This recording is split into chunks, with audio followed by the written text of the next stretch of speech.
Imagine. Behind its doors is the stench of ammonia thick in the air, malnourished animals crammed into cages, and exotic creatures housed in poorly maintained makeshift enclosures. On the morning of Monday, June 19th, 2023, at around 9:27 a.m., officers from the Sparta Police Department, accompanied by humane officers, arrive at a residence in Wisconsin. Their visit follows the issuance of a search warrant, prompted by multiple complaints raising concerns about the treatment and welfare of animals at the property. But nothing prepares them for the horrifying scene that awaits inside the house and beyond its walls. Upon entering, officers notice a strong ammonia smell that causes eye irritation. Cats of various ages are seen throughout the living room, some walking over feces on the couch. A wooden stand holds a small bowl of cat food, which appears insufficient for the number of animals present. Just uses the phone? Yeah. Erin's cousin, who has been living at the residence, informs officers that the homeowners, Erin and her boyfriend Brennan, are currently away, reportedly camping. As the search deepens, investigators begin to uncover signs of far more disturbing neglect. According to reports, an ammonia concentration of 17 parts per million is considered moderately hazardous and requires immediate cleaning of cages and bedding. Just as officers began to grasp the extent of the animal's condition, Erin calls her cousin. Hold on. Yeah, it's Erin on the phone. She just said which one to talk to somebody.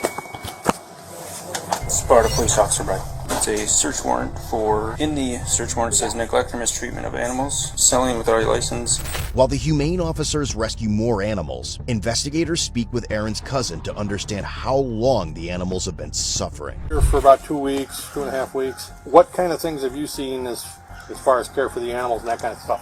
I mean, as far as like the like feces cleanup and stuff like that, like it was a lot worse when I got here because there were more animals when I got here. But within the past couple of weeks, I mean, it's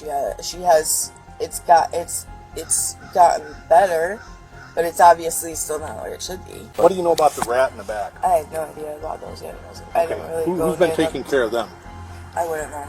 You wouldn't know. No, Has anybody been here to feed and water the animals or take care of them since they've been gone on Friday? As far as I know, her mom comes every day. Okay. Does she feed any of the animals inside the house? As her cousin continues to share details about her time at the residence, the investigator brings up the topic that has prompted the entire investigation this day. Here when she got the mother dog and the puppies? No. Okay. Did you see them at all? I saw the mom dog, yeah. Okay. Just for that last night that she had her.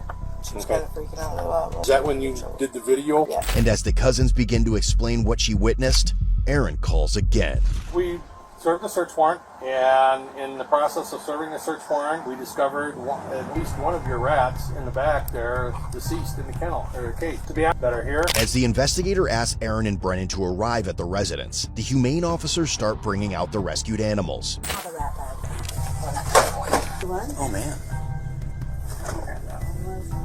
The camper was in poor condition and noticeably worn. Officers observed garbage bags on the counter and used diapers scattered in the front area. In the back, they found a variety of fish and amphibians, along with snakes housed in glass enclosures and fish tanks placed on countertops.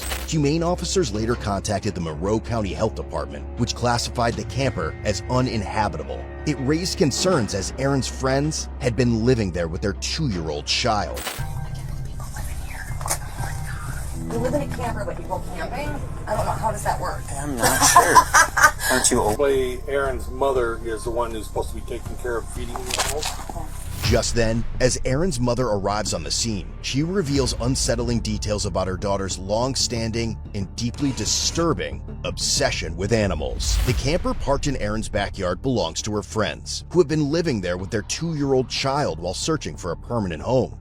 The discoveries inside that camper, including its deplorable condition, will soon come to light. For now, investigators focus on gathering as much information as they can from her mother about Erin's behavior around the animals. I flipped on her a couple weeks ago and said, "You're not living like this anymore." Yeah, all of us have kind of like trying to been, and I mean, of all people, like I definitely know about addiction. So I mean, yeah, I was like, Erin, you need to understand that this is an addiction. It's not about coping with your. No, it's not. Like her unhealthy coping mechanism is animals. Just like mine was drugs. I gave her so much time to for me. She doesn't have a license. No. No license. And She's going to be charged with doing that. yes, and The state is. I've tried to talked prepare her for worst case scenario, and even Brennan. And what is your thought on what is your worst case scenario on this? That she gets charged with everything all the way back. And that's very possible. And that scares the hell out of me. Because, I understand where you're coming from. But like what happened in Viroqua, and I don't defend her, but what she did was she went to that farm where the lady had over 100 cats. She gets there, and the majority of them are sick. What does my daughter do? She takes 40 of the sick ones. And it was like, what are you doing? And I didn't know she had that many. As her mother speaks with investigators, disturbing details from Erin's childhood will later come to light as Erin's mother finally sheds light on her daughter's mental illness. So you're actually seeing the nice Erin. The bad Erin no one wants to see. She was 13 years old. She went in her bedroom with red paint, and she painted on the entire wall an operating looking table or a morgue table and drew my body on it with my head cut off and the blood running all over the floor. Yeah. And she doesn't remember doing it, And that's when we had to start trying to find her help. And I searched, and there was no mental hospitals that would take her. A pattern that her mother now clearly recognizes as part of the problem. You know what I mean? You've been counseled by multiple counties on what you should and shouldn't be doing, and it's going in one ear and out the other. But like you said, when there's an illness there, she's not recognizing a problem. And that's what I told him. Like when you guys tell her this stuff, she's upset. Yeah. But she hears you. Yeah. And then I talk to her, and she's like, I know, Mom, I know. And then like 3 or 4 days go by, and she convinces herself Right.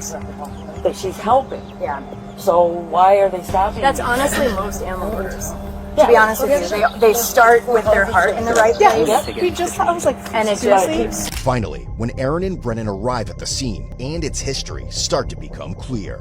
I've been begging for help and no one would help me. I've been begging for help with these cats and I've been turned down multiple times. They said they wouldn't help me, and now they're coming to take my animals because they wouldn't help me. Because I thought you were trying to get a license or something. I was trying to get a license, but then they came and said I needed to get rid of my animals, so I got rid of a bunch, and I've been begging for help with the feral cats that have been pooping everywhere and peeing everywhere, and no one would help me.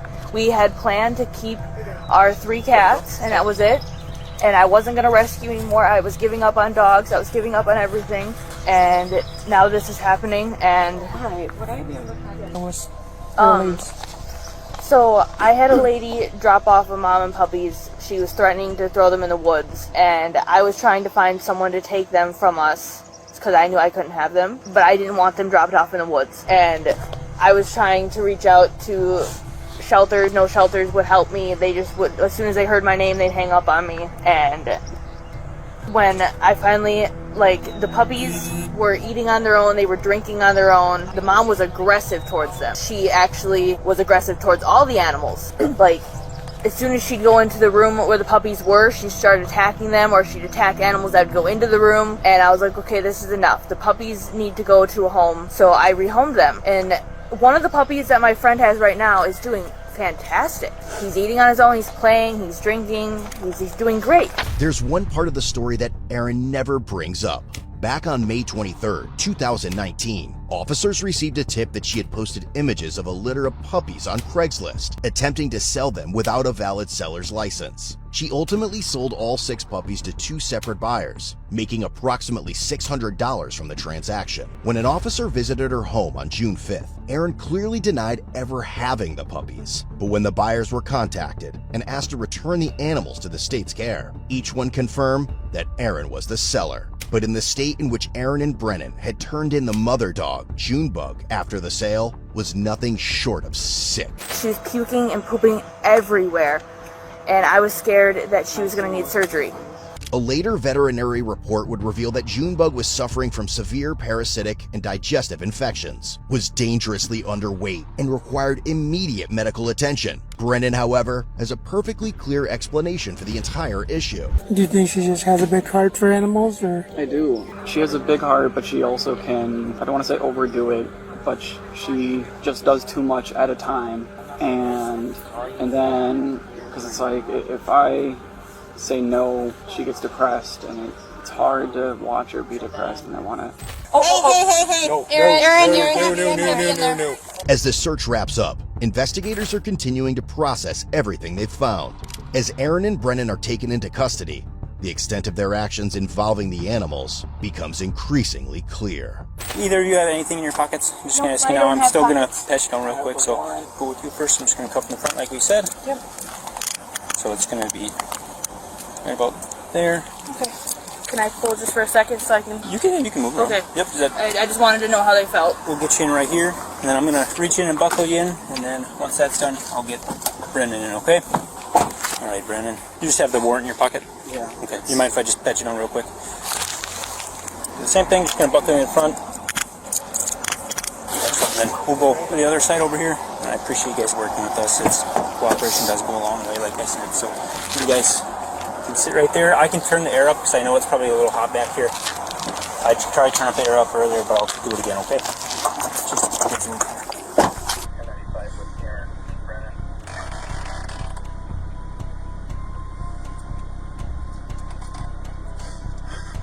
Aaron was charged with misdemeanor intentionally mistreating animals, ×7, improper animal shelter sanitation, ×20, intentionally abandon animal, operate dog sales without a license, resisting obstructing an officer, and bail jumping ×2. She was eventually released on a $2,500 signature bond with conditions of no custody, care, ownership, or possession of animals including livestock, fish, and amphibians with the exception of a service dog. While out on bond, she was arrested twice for misdemeanor bail jumping. In September 2024, Aaron Olsen was found guilty after pleading no contest to 5 counts of intentionally mistreating animals. The remaining charges, over 20 other violations, were dismissed but read in.